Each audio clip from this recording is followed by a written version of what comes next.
Boys and girls, this is the Undisputed Era. Adam Cole, Kyle O'Reilly, Roderick Strong, and you're listening to Going In Raw, baby. Hey guys, this is Charlotte, and you're watching Going In Raw. Going In Raw. That sounds terrible. What's up, it's your girl Sasha Banks, the legit boss, and you are watching Going In Raw. You like that? Hey, friendo, Steve here. And Lars. And welcome back to Going In Raw, the only pro wrestling podcast you need to be listening to right here at youtube.com/Steve and Larson. And available wherever podcasts can be found. Be sure to hit that subscribe button and the notify bell next to it to make sure you always got your new Going In Raw notifications. You are the maestro. I'm Ilya. You're Ilya. There you go. Oh, man. So, took us a couple days, but here we are with our NXT UK TAKEOVER Cardiff review. I felt you did such a great job with all these notes, man. I didn't want to relegate it to that Monday news show. There was a lot of stuff that was coming out of the news show. So I thought we can give this plenty of room to breathe, as we like to say. All right. So that'd be a good idea. In a nutshell, man, what do you think? It was fun. It was a fun show. It was like the level of, if there's any downside to having a show this good, not that weekly TV is going to compete in terms of match quality. In terms of the storytelling of in the course of this 3 hours, the level of storytelling was pretty dang high. Yeah. And that's lacking from the weekly TV show. Yes. Just makes me wish there was more. We've mentioned this before. A typical episode of NXT UK is roughly 40 minutes of throwing together matches in bare bones storytelling and the really good main event. Yeah. That's typically how it goes. I wonder if it's still, look, we've only had 2 takeovers. The first one was in January. I mean, UK has been going for a year now, probably about a year. About a year. We've only had 2 takeovers. I do wonder. So Triple H has said that the plan right now is to increase the number of UK takeovers going forward. I think that's awesome. Mm-hmm. That's really good. I do wonder if, we can only speculate as to the reason why. And WWE might not think there's any problem there, but because weekly television seems to do really, really well on the network. Triple H has said in this interview with Talk Sport that it's the second highest performing show on the NXT network. Prime, yeah. After regular NXT, which makes sense. It does seem very popular. You and I both think that it can be a lot better. I wonder if the issues with it might be helped by having more takeovers, something more solid to aim for. Yeah, I guess if takeovers just kind of pop up when they can kind of get their ducks in a row, then yeah, if they can get a schedule, not exactly the same as NXT Prime, but maybe comparable quarterly takeovers. Mm-hmm. Then there's an endpoint to the story you're telling, as opposed to this kind of spinning wheels in a very broad sense. The team, I believe, behind their creative is the Progress team. Predominantly, I think so. We know that Jim Smallman has left Progress.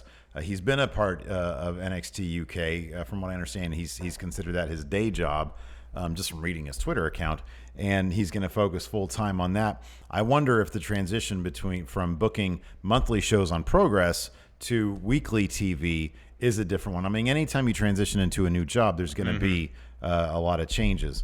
And so I do hope that it gets better going forward for us. But that being said, that's us.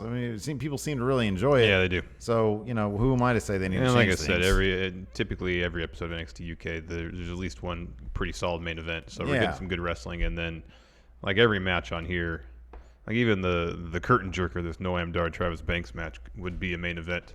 Sure. NXT TV, and it wouldn't be out of place in terms of the lineage or the template they set of having really good TV main events, and it just goes upwards and onwards from there. Yeah. Although if I have one call about this show, women's match, it was good. I feel like they could have given a lot more time. Yeah, I kind of agree with that also. Like I'll take as great as the match as Walter and Tyler Bate was. Mm-hmm.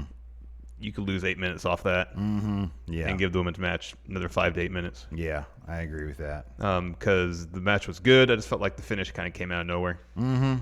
Yeah, no, I agree with that. I wonder how rattled Kaylee Ray was. Oh, that moonsault, is that what it was? It was she didn't. It's funny because even Nigel said she wasn't quite sure what she wanted to do there. She just sort of because that wasn't a moonsault. She didn't go backwards. She just sort of launched herself off, and I think Is that like the somersault senton thing off the top rope to the yeah, outside, right? Yeah. So yeah, no, I agree with that. I would say this about that first match, the curtain jerker match. I think that slot could have gone to. Look, you know, you and I both are huge Jordan Devlin fans. Yeah. And he made a big stink about not being on the card. Yeah. Noam Dar, for some mysterious reason, had his ticket punched, like without, any real story there. And so I think that slot maybe could have gone to something else that had maybe more screen time than Noam Dar. He's been having actually quite a bit of screen time. Yeah, but I mean, what has he been? He's been involved in. But Travis Banks, like, what was there was like maybe 2 weeks of them going at it. Maybe. Oh yeah, I know. Like before that, it was Noam Dar and Kenny Williams. I just think there's been other stuff. I mean, what Rhea Ripley versus Piper Niven? That couldn't have gone in that slot. I think that could have been a killer match in that. Yeah, in that we're spot. getting on NXT TV. That would be the awesome main event to close the show. Yeah. I mean, Jenny and Jazzy Gobbert and whatever they're doing. Mm-hmm. I mean, they could have given them and maybe Zia Brookside, something like that. I don't know. I just think that something more meaty could have gone there. That being said, it was a fun match. No, it was a really fun match. And look, I'm quibbling over what I thought was a potential show of the year candidate. I mean, really, I thought that there were two match of the year candidates on this show, and then there was the last man standing, which was endless fun. Oh, that was tons of fun. And then I'm a fan. Those guys took a butt whipping too in that last man standing match. I know. The cricket bat or paddle. Yeah. That chunk of chain. Yeah. I mean, Mastiff was kind of pulling up a little bit upon impact, but man, that's still a piece of with chain. the cricket bat, you have to. Those things are freaking heavy. Yeah, I know. But I mean, the chain, like he was just swinging away at the chain, and he was kind of doing it like that rather than following. They brought it up pull cue. Yeah, that was neat. That was rad. I broke that over his back. Yeah. Getting ahead of ourselves here. Let's kick off with Noam Dar versus Travis Banks. Not a whole lot to this other than, were they just fighting because Kenny Williams? I guess. That sounds about right. Because Travis Banks had a match with Kenny Williams, and then Noam Dar came out there, then they start talking trash to each other, and that led to match. Yeah. That was pretty much it, right? Right. That's kind of my point about this. You know? Really need to turn Travis Banks tweener, if not heel, because when he could do full-on intense Travis Banks, he's great. Noam Dar's character work is good, though. It is. It's really good, yeah. And he's tons of fun. So early on, Dar goes for a Nova Roller. That's his finish. Mm-hmm. And Travis Banks get out of the way. He goes for Slides to Heaven. Dar catches it into a knee bar. That was kind of one of Dar's strategies. Worked the knee. Mm-hmm, yeah. Worked the leg. Banks eventually fights out of knee bar. There's this cool spot where Dar kicks Banks off the apron, goes to the ringside, tosses him in the ring steps. They go back in the ring, and he hits like kind of Nigel said it was like a basement lariat, which I guess it was, but it's almost like what Will Ospreay does, the hidden blade thing. Mm-hmm. Rather than do backhanded, it was like a lariat. Yeah. But running full speed, barreling into somebody with your arm. Yeah. It was pretty neat. I didn't see Noam Dar do that. One thing about this is Noam Dar, both of them actually, but especially Noam Dar, seemed to have a bit more of a mean streak in this match. Mm-hmm. Yeah. They seemed like they were working pretty stiff with one another. Yeah. Down back in the ringside area, Noam Dar sends Banks into the barricade. Nope. Travis Banks climbs up barricade or jumps on barricade, hits Slice to Heaven. They're selling that for a while. Travis puts Noam back in the ring, hits a coup de grace, only gets a 2 count though. Mm-hmm. There's only one person who gets a win with the coup de grace, and that is Finn Balor. They did not call this a coup de grace though, so maybe Finn understands the algorithm to properly get it to be a coup de grace. Otherwise, it's just double stomp. Top rope double stomp. Yeah. And then finally, we got our finish, which was Travis Banks going for Slice of Heaven. Noam kicks him off the ropes right when he jumps up and hits him with a Nova Roller, I believe in the back of the head. Mm-hmm, yeah. To get the win. Fun match. They get, 12 minutes or so? Yeah, something like that. Yeah. It's a good match to get the crowd into the show. By the way, shout out to the crowd. Yeah, it was a good crowd. And honestly, this was so. If you check this out on the network, which is the only place you can check it out, it's exactly 3 hours, 3 hours and 0 minutes. And God, there's a few seconds. It was like great. 3 hours and 45 seconds. Really? When I looked at it this morning, I swear it just said 3 hours. 3:00. Oh, 3:00, and then you said there were some seconds. Okay, yes. I just saw the 00. Yeah, and that's perfect. Mm-hmm. That is the perfect length of time for any pay-per-view. They could have done 5 more minutes for more time for the women's match. Fine. 3 hours and 5 minutes. Perfect length of time for any pay-per-view. I think a lot of people out there need to learn that lesson. Yeah, I know. Agreed. Next, we got a Cesaro interview. He said, I'm here for issue an open challenge. And then here comes Ilya Dragunov. And he kind of says, all right, challenge it is. I come from Chernobyl. My parents did not move. He walks to the ring. That's why I'm mutant with weird eyeballs, too. Good job. He walks down the ring. Doing all that. You know what? Damn it. It's your favorite now, isn't he? Yeah, pretty much. It's always happening. You know, honestly, here's the thing. I still think predictably he's horribly goofy. He's horribly goofy. But honestly, part of it is I have such a strong, fun association with him based on you and I sitting here watching UK and us making fun of his entire thing. On top of that, he is a really good wrestler. He's a good performer, yeah. Yeah, he really is. It is so over the top, though. It is really over the top. Yeah, it's hilarious. So he drops promo saying, all right, Cesaro, accept challenge, get out here. Yeah. Cesaro comes down. Huge pop from the crowd. Pretty early on, Ilya goes for like a corner splash, like a stinger splash, and Cesaro catches him and just throws him out of the ring. This is exactly what we figured would happen. Cesaro comes, has a takeover match, and my God, it shows why this guy should be, I don't know, probably in New Japan doing G1 matches. Yeah, I don't pretty know. much. But it's just so much fun. It's like they're wrestling a PWG match. It really, yeah. That's the vibe. Yeah. Ilya, he has that 6'1" line. Sorry, move. He goes for it. He's caught by Cesaro. He swings him 40 times. 40 times. 40 times. That's the crowd. I don't know if they counted every full rotation all the way around, but it was a lot. Well, it was early in the card. I don't think they were too imbibed yet with the spirits, so I'm pretty sure their count was correct. Yeah. If this was during the Walter Bate match, it was somewhere between 35 and 40. Yeah. Yeah. He was swinging them a lot. The Twitter count is everybody saying 40, so yeah, I assume it's 40. Who are we to disagree?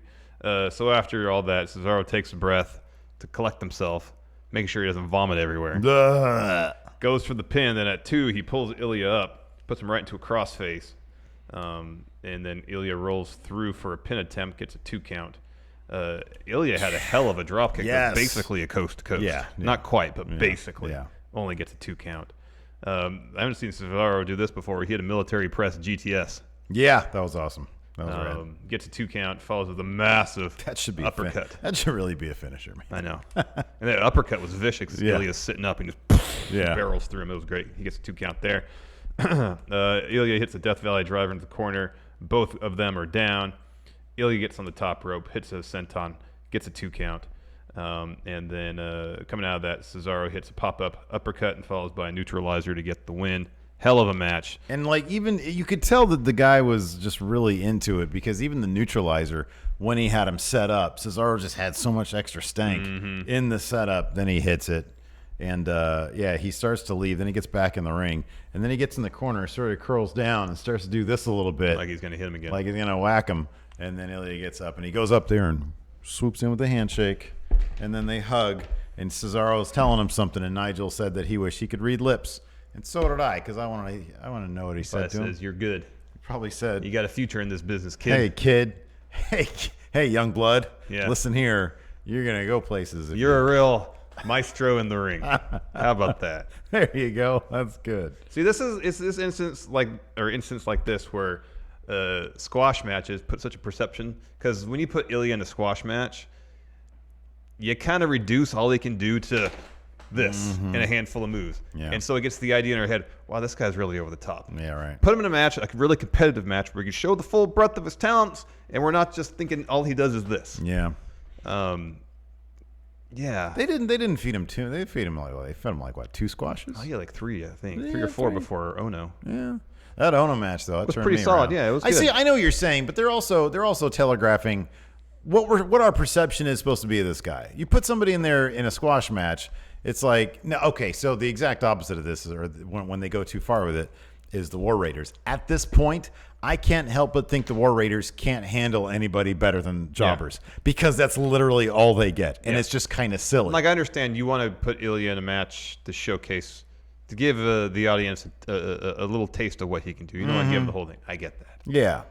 That being said, when his gaga in the ring, his character stuff is so huge. Yeah. And he's given such an opportunity to do so little in the ring. Yeah, I agree with you. Yeah. And this isn't just strictly for Ilya. There's been other instances where there's been squash matches where it's like, okay, I'm seeing a little fraction of what this person's doing. You're gonna have put this perception in my head that this performer is this. Yeah.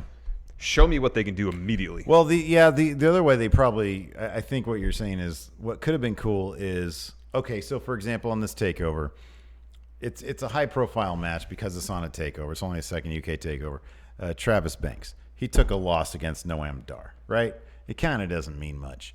If Travis Banks was out there and Ilya made his debut answering a challenge for Travis Banks and then beat him, Travis Banks, who has a big name, who's been around, who's won matches, and they put on champion, yeah, exactly, and they put on like a killer match, exactly, and we see what he can do, and he picks up a high profile win. That's also a great telegraph. This is what we think of this guy, and you don't. Yeah, I see what you're saying.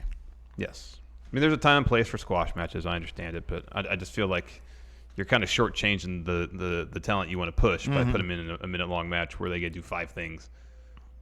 And what's going to get people over is their ability to tell a story in the ring, their performance level in terms of the moves delivered and how they deliver them, and their character work. Yeah. And if you get 2 minutes, you're lucky to get one of those 3 things accomplished. I think they were also relying in the UK maybe on the people that already know, like that the crowd. Yeah, there's certain already knows who he is. Familiarity. Sorry. Yeah. But no, just an absolutely terrific match. Cesaro, it doesn't seem like, anyways, from what we saw on literally Raw last night. Yeah, it's like he just hopped on a plane right after this match. Yeah, seemingly he's not going to be in the UK any longer. I'm sad that they were 1 degree of separation away from Kings of Wrestling there. Cassius Ohno dealt a loss. Missed opportunity. Yeah, it really was. I mean, one of the things about Cesaro, and this is going to be kind of interesting, I guess. Cesaro is, in the UK and in NXT Prime, he would be one of the biggest dudes there. Yeah. On main roster, he just lost to The Miz.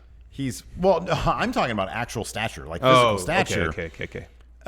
If he goes to NXT UK, it'd be silly for him not to clean up. You know what I mean? Like, that guy would be running. Yeah, no, he's tall. He's really tall. Like, Walter makes sense against him. And Cassius Ohno, too. He's a tall guy. Yeah. But he's so, like, amazing looking. And, like, main roster, he's sort of an average dude. Like, everybody is pretty tall and or jacked. Jacked on main roster. So I'm not sure he would fit in NXT UK if he wasn't, like, the main guy. That being said, I mean, you got Walter. You got, like, Marcel Bartel's pretty tall. He's tall, but he's also kind of thin. Oh no. I guess that's about it. I mean, not a lot of Tyson dudes T-Bone. Look at Saxon Huxley. He's tall. He is tall. Ashton Smith is tall. Ish. Yeah, the Space Cat. Is that what they call him? Space Cat? Something like that. What was his name again? I don't remember. Saxon Huxley? Yeah. He looks like he should be working at, like, I don't know. What do they call those things? Bodegas. Yeah. He doesn't really look like Cesaro. But no, I would have loved to have seen something in UK, like just a short program or something in UK with Cesaro. Yeah, but it'd be fun. Not gonna happen. Seemingly not. Let's talk about this tag title match. Mark Andrews and Flash Morgan Webster, the South Wales Subculture. That's what their team name is. I was this close. I had one of their shirts in my cart.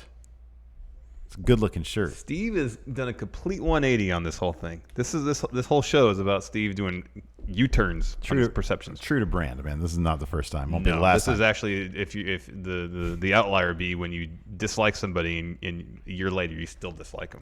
Yeah, I mean that's gonna happen. That's still gonna be with Matt Taven, for example. That ain't gonna change. It's the exception that proves the rule. There's got to be there's some other people though that I don't like right now. I would say about 75% of the time when that's a fair. Your first perception or thought about somebody is you don't like them, you come around. Yeah, 1 out of 4 seems like I'd be solid on. Mm-hmm. This, I'll be honest with you, like I mentioned this earlier. I watched this match again this morning, and I also watched Tyler Bate versus Dominic. This might be my match of the year. At the end of the year, I would like to do 2 separate lists. Your favorite matches and my favorite matches. Fair. I think it'd be cool. This might top mine. Interesting. I loved this match, and I kind of couldn't care less going into it. But the storytelling involved in this match, everything about it, had me so hooping and hollering for Flash Morgan Webster and Mark Andrews.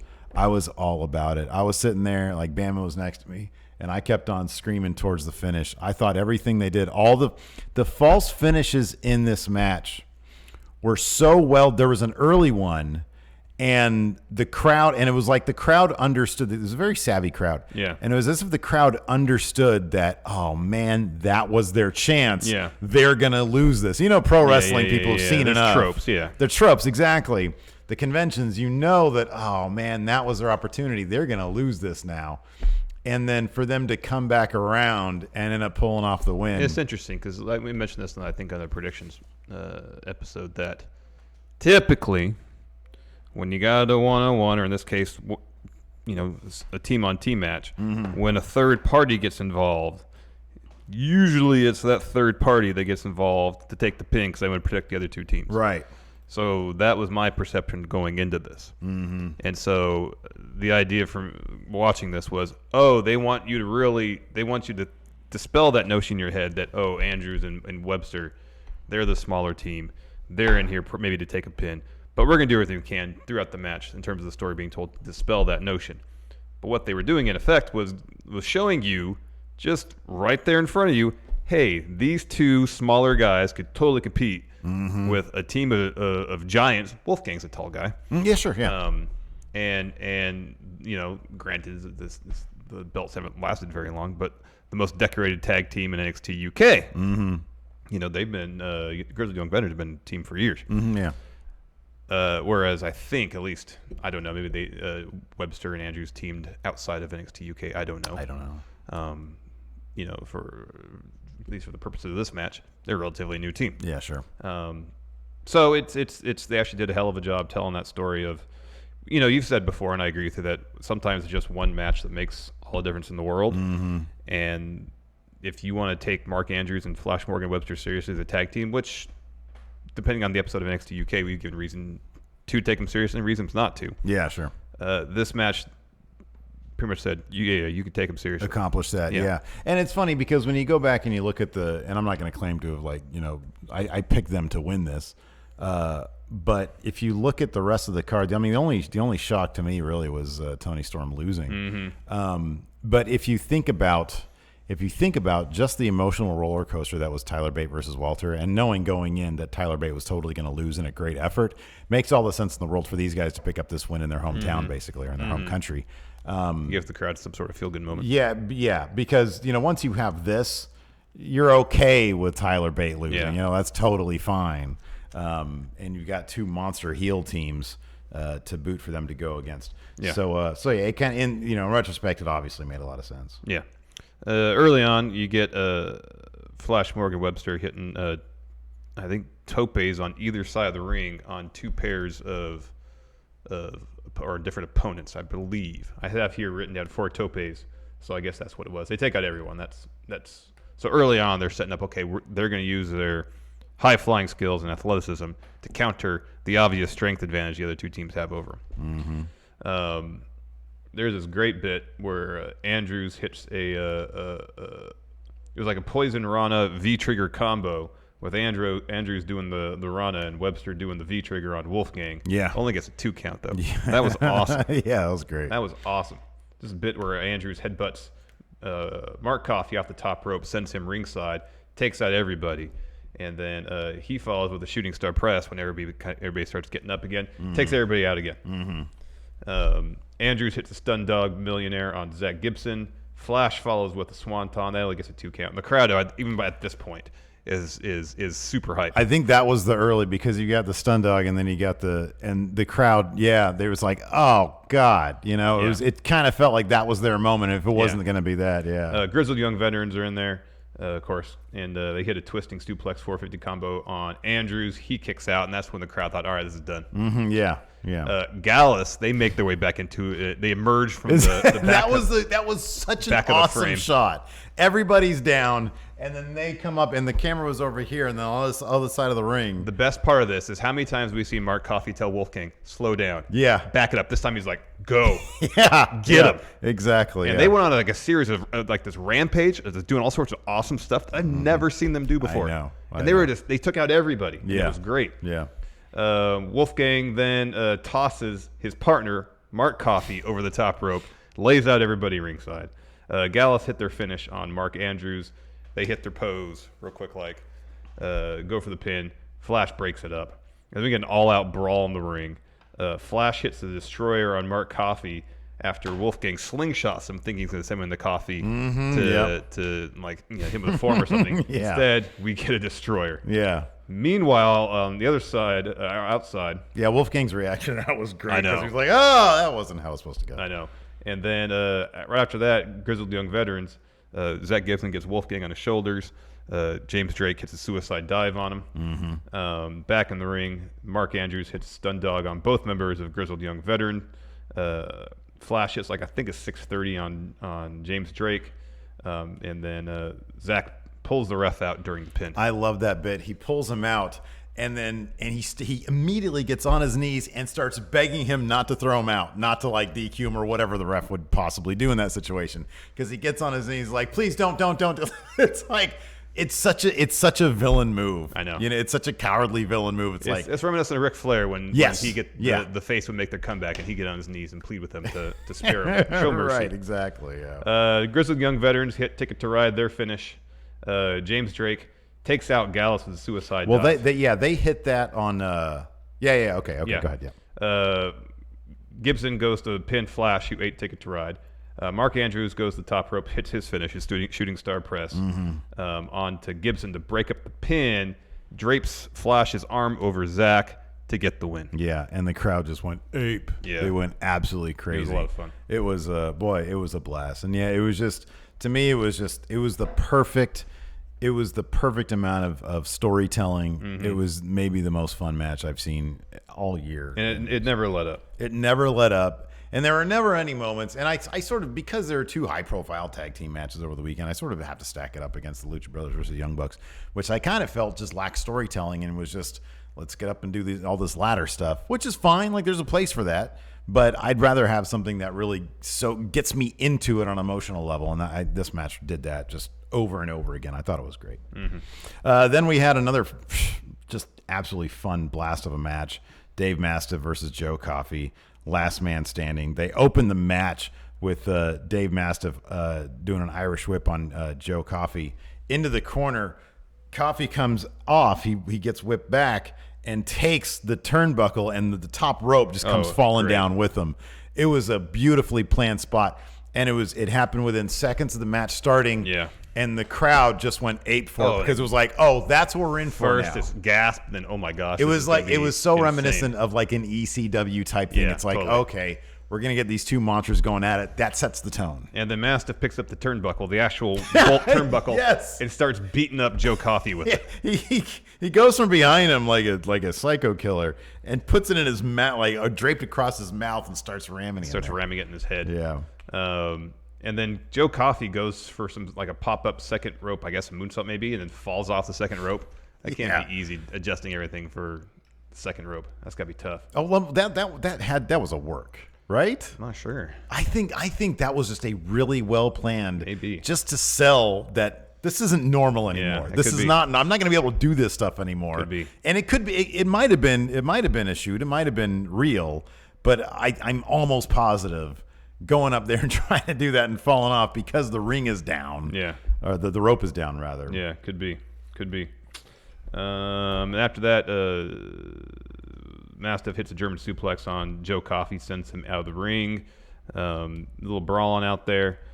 Coffey finds a pull cue, hits Mastiff with it, then he goes under the ring and gets the Gallus bag of weapons. There's a sack that says Gallus on it.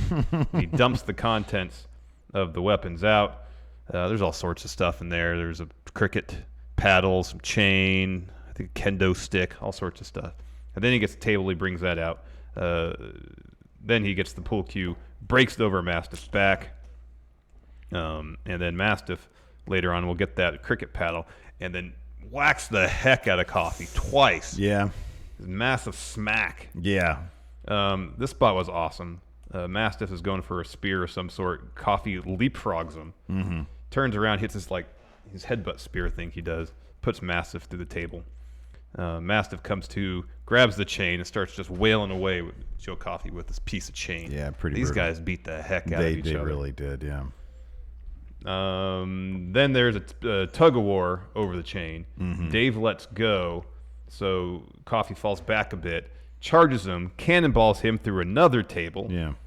Joe just beats the 10 count, climbs over the barricade. They start brawling in the crowd. Joe hits his finish, the discus lariat, with the chain on his hand.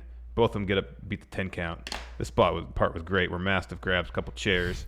This was like literally something we do in 2K. I know. It's like, okay, you get back over there, I'll get back over here. Let's see who wins this battle. Mm-hmm. He tosses one chair to Joe. They back up. They charge each other, ram each other, chair first. They both fall. They start brawling up by the commentary table. Mastiff hip tosses Joe over the barricade, and Joe looked like he was dang close hitting his head in the corner of the commentary. That looked like it could have been bad. Yeah. They're brawling up there. Mastiff hits a rolling senton on the announce desk. And then there's like a platform behind commentary that had been set up. Mm-hmm. So they start fighting up there. They climb up there. Brawl. The lighting during this Super sequence dramatic, was yeah. great because there was just like, you see a spotlights. spotlight, 2 spotlights. And it was like sometimes hitting the camera, so it was lens flaring all Oh, over yeah, the the place. camera behind them, so they were silhouetted somewhat with the spotlights. It was really beautiful. well done. And when they'd go to close up, the lighting was beautiful. Yeah, and so there's a moment where they're kind of at a stalemate. I believe Coffey has a handful of Mastiff beard. Mm-hmm. Mastiff headbutts Joe. Joe falls off the platform because he has a handful of beard. They both fall off through a couple tables. Yeah. So the rest counting. And there's a couple road cases by the table. So they both use the road cases to prop themselves up to get up. Joe is the first to kind of get up. Mm-hmm. Mastiff's almost there. Joe kicks the road case from underneath Mastiff. He falls back to the mat. Ref counts to 10. Mm-hmm. Joe Coffey uses his brain to get the win. I thought the finish was a little on the goofy side. I thought it was great you seemed because to like it, yeah. It's like it was almost like at that one moment Joe Coffey realized, okay, I can't use my physical strength to best my opponent. Yeah. I have to use this. Yeah. And I thought it was a pretty clever finish to a last man standing match because far too often it's something, we'll dump a bunch of stuff on somebody. Right, yeah. That way they can't get up when they have 600 pounds of crap on top of them. Yeah. No, I thought it was such a fun match. It was such a fun match from beginning to end. After that, we saw Tegan Knox ringside. She's healed up. Hopefully she can keep those knees and everything else from falling apart. Hope so. Because she's really fun. Yeah, she is good. Right after that, we had the women's title match. Again, I would wish they'd given this more time. Maybe that spot off the top. Maybe they I don't think so, but maybe they kind of went to the finish a little early. I don't know. If she bumped her head, I don't know. Because it was like literally right after that they rolled back in. And, yeah. So as soon as the bell rings, Tony wants to go after Kaylee Ray. Kaylee Ray gets out of the ring, goes in and out a couple times, really teasing Tony. Tony says enough, hits a suicide dive on her. Takes it to Kaylee Ray pretty early, and then after a series of kicks, Kaylee Ray takes control, and even like super early, Tony Storm was like crying. Yeah, it seemed too early. I guess my thing. So I understand. I understand that the build to this match was supposed to be they were close at one time. I mean, we got 3 very similar vignettes. Yes. Where they were close, they were roommates, but the problem is there was nothing beyond those vignettes to really connect us with those two together. Mm-hmm. If we had seen it during the course of weekly TV, their interaction, but Kaylee Ray's kind of been a jerk. I mean, she's been a bad guy like the entire more or time, less, yeah. You know, and so it's not like we had. You know, it's not like we lived through their backstory. They're explaining it to us, and we kind of need to live through a little bit of it with them. And so Tony being so emotional over Kaylee Ray didn't really resonate too much with me. Not, I mean, if it were later on and there was some shit talk, Yeah. and it was really physical, Yeah. then I would buy that. If it just seemed it was like 3 or 5 minutes into the match. It seemed too early. It did. I don't even know if at any time I just didn't. I never during their build. I've never felt that. I mean, like Kaylee Ray was talking crap about her. Her dad abandoning. That was the big tipping point. But it just, I don't know. I never understood what the deal was. Like, why is Toni Storm so emotionally tore up about Kaylee Ray? Yeah. Like, I was told it. I didn't see it. I didn't experience it. Yeah, no, I understand that. But I think if it was presented, if the match was presented differently, where, like, Kaylee's in her face, she'll get some offense and get in her face, start talking about crap, bring up the dad thing again, make it really personal during the course of the match, and follow that up and precede it with violence. Yeah. And then you have Toni reach a certain breaking point, and then she makes her comeback. Yeah. It would make sense at that point. Yeah. Like you can any story can be told with a single match, and you're right. They could have done it. They could have pulled it off. You're right. I think it was a little early. Yeah. Toni eventually does make a comeback with a flurry of strikes, hits a German suplex, goes for Storm Zero. Kaylee Ray blocks it, goes for her finish, Gory Bomb, and then Toni reverses it into like a destroyer bomb, like a sunset flip bomb. Gets a 2 count. Toni Storm does hit Storm Zero. Kaylee Ray kicks out. Yeah. Don't know if we've seen that yet. But then Kaylee Ray hits her finish, and Toni kicks out of that. They're up on the top rope. Seems like Kaylee Ray wants to go for a top rope Gory Bomb. Toni blocks it. Goes for Storm Zero. Kaylee Ray blocks it. Toni hits a German suplex off the top or second rope. Gets a 2 count. Kaylee Ray knees Storm out of the ring, and then she goes to top, hits like a somersault senton. Looks like she might have bumped her head. And then back in the ring, she just rolls her back in the ring, hits her finish onto the top rope, and then another one in the middle of the ring to get the win. Clean. Yep. Clean victory. Totally clean. So, I mean, this is a feud. If they're going to trade the title back to Toni Storm, I'd be interested in that story. Like, see where it goes from here. I saw something before the show that Toni Storm was dealing with some sort of shoulder issue. Oh, no kidding. Oh, yeah. So said she took some time off. This is what the interview with Sportskeeda.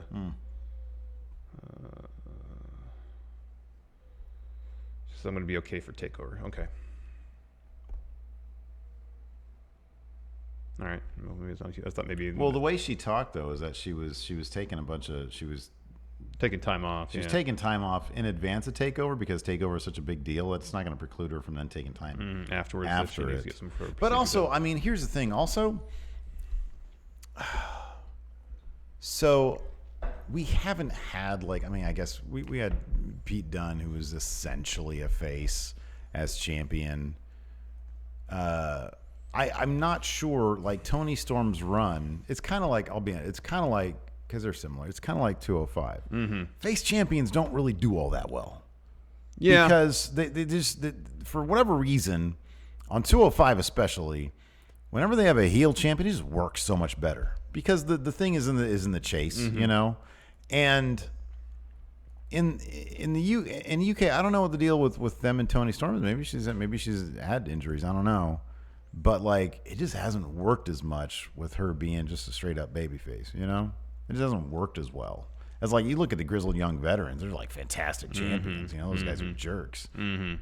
Like we've said this a million times. Heels just have more to chew on. So you need to give. You just need to give babyfaces something to do. Yeah. Yeah. Finally, the main event. Wow, Tyler Bate versus Walter, 40 NXT minutes, man. or WWE United Kingdom Championship. Yeah, about 40 minutes. These UK title matches always live up to it, man. Oh yeah, this is something else. I remember reading somewhere too that Shawn Michaels came out to help people work on their matches for this show. It's not surprising. No. Triple H talks about him all the time, all of his interviews. It's like Shawn's right there with him the entire time. It's awesome. It's so great. Early on, well, we can talk broad strokes first.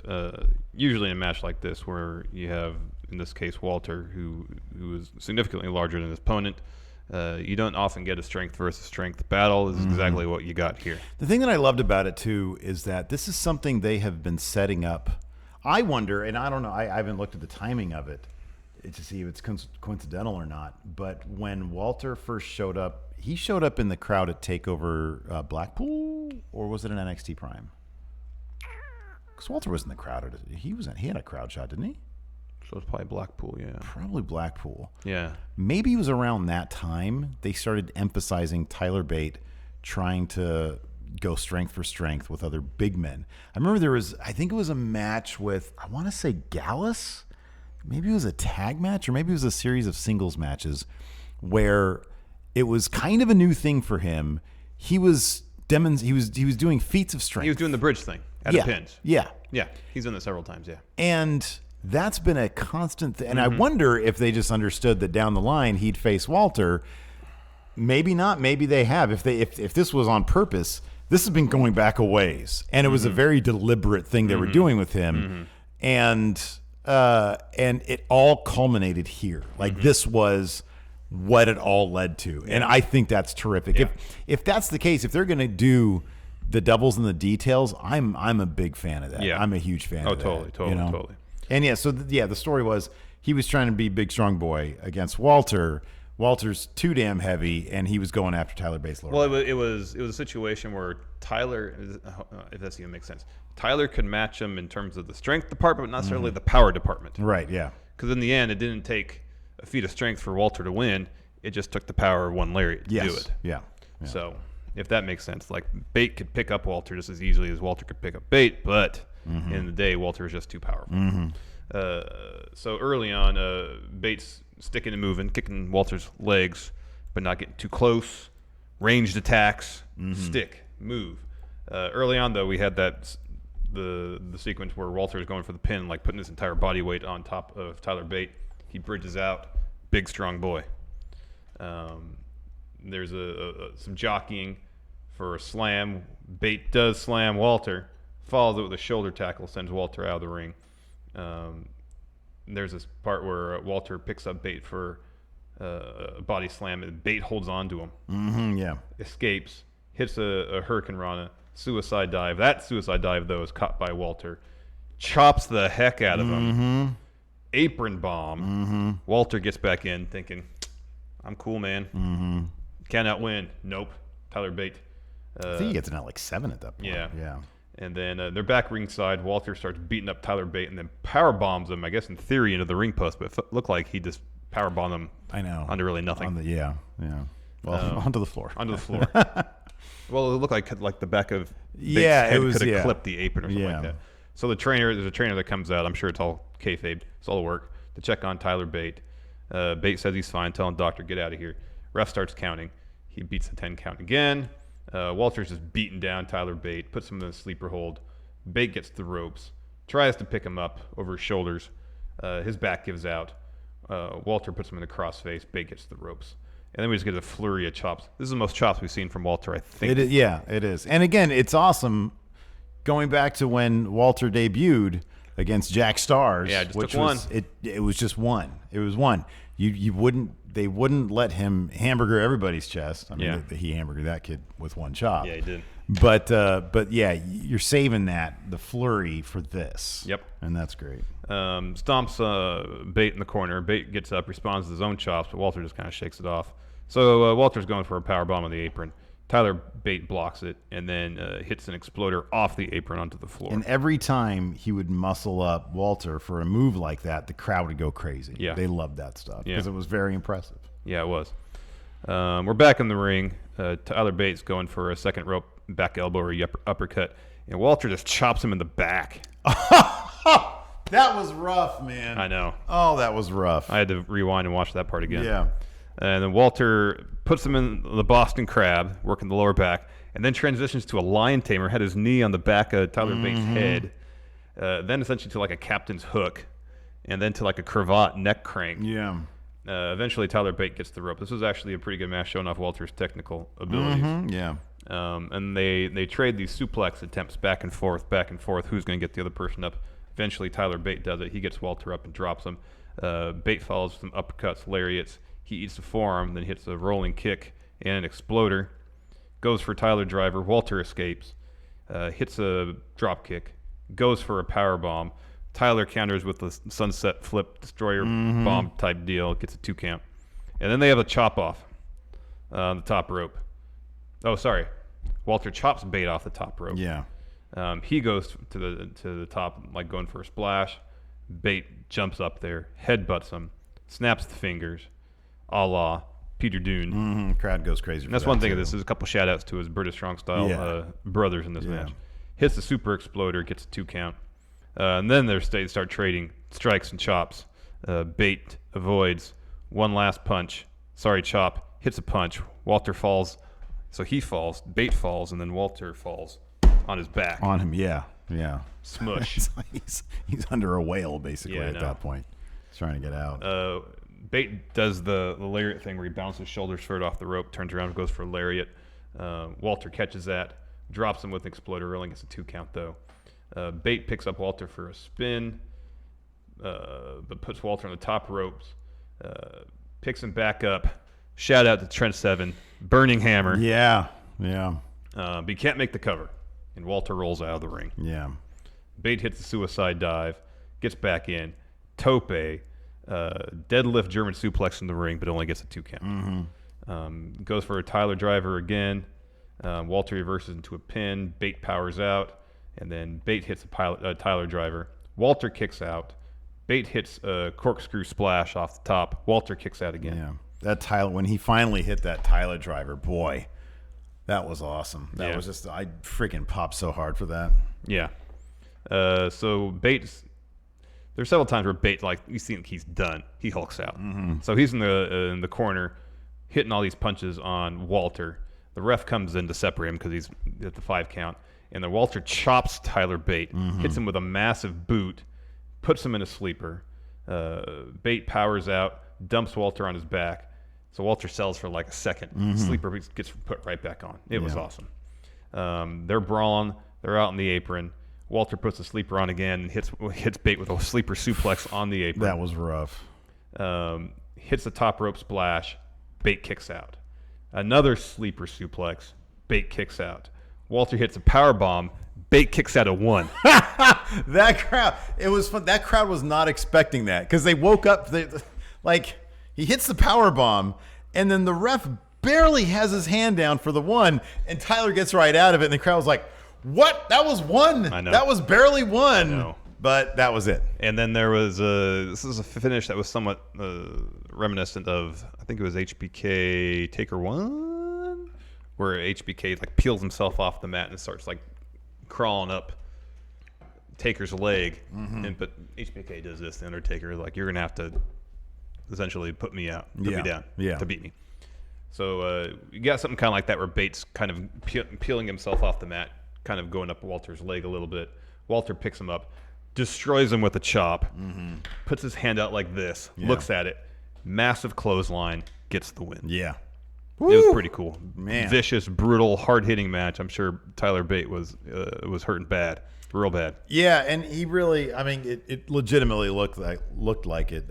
Walter goes out of the ring, leaves Bate there. He goes up. Imperium comes out to the stage, and he gets in line with them, and he's sort of celebrating, doing his thing. Yeah. They leave.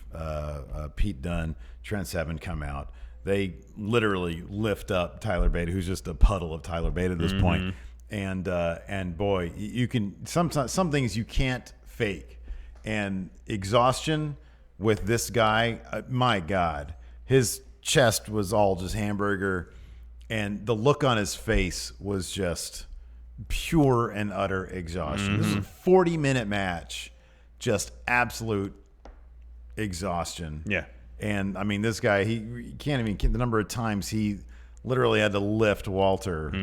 And there's no, I mean, when you're doing the stuff that Tyler Bate does, Walter can help him all he wants. You're lifting 300 pounds. You're lifting that much, man. Yeah. It's ridiculous. Yeah, it's pretty crazy. So yeah, British Strong Style comes down to the ring. They kind of have a bit of a curtain call. Sure. Seemingly. Too Sweet in the middle. Yes. The British Strong Style version of Too Sweet. Yeah. And that's how the show ends. Yeah. Yeah. Oh man, it's going to be interesting to see. I mean, I've read up on the spoilers for UK, which I mean, because I was just kind of curious to see I was kind of curious to see like what their next play would be, if it's going to be different than previous weeklies, and kind of not. But and I kind of see where they're going with Tyler Bate after this. I won't spoil anything, but I am interested to see if we're going to get Mustache Mountain as a tag team, perhaps in NXT Prime. I think I would really love to see that. I wonder if there is some debate there with some debate. That's pretty good. With Triple H, Tyler Bate's such an amazing singles star. Yeah. But, I mean, the one thing that he really isn't great at is the personality / promo stuff. He connects for sure, but get him on a mic and it's not like Trent Seven. So I don't know if he would rather have Tyler Bate continue on as a single star, even in NXT Prime, or main roster 205. I don't know what. I don't know either. Or would he rather have the Mustache Mountain team? Trent Seven, he's like, 37, 38 years old. I just don't know. I don't know either. I would love to see Mustache Mountain. That would be my That'd be awesome. Because Tyler Bate's like, 24 years old? He's super young. He is so young. He can do Mustache Mountain for a couple of years. Yeah, then use that as a breakout. launching pad to singles success. Yeah. In any event, just an absolute terrific match and a terrific card. So, that's our review for NXT TakeOver Cardiff. Can't wait for the next one. Thanks, everybody, for tuning in. We appreciate it. Till next time, we'll talk to you later. Bye. Be a part of Going In Raw today at patreon.com/Steven Larson. Starting at $1 a month, you can enjoy Going In Raw ad-free, gain access to the daily 30-minute Going In Raw post show, exclusive merchandise, and so much more. Support Going In Raw today. Click the link in the description.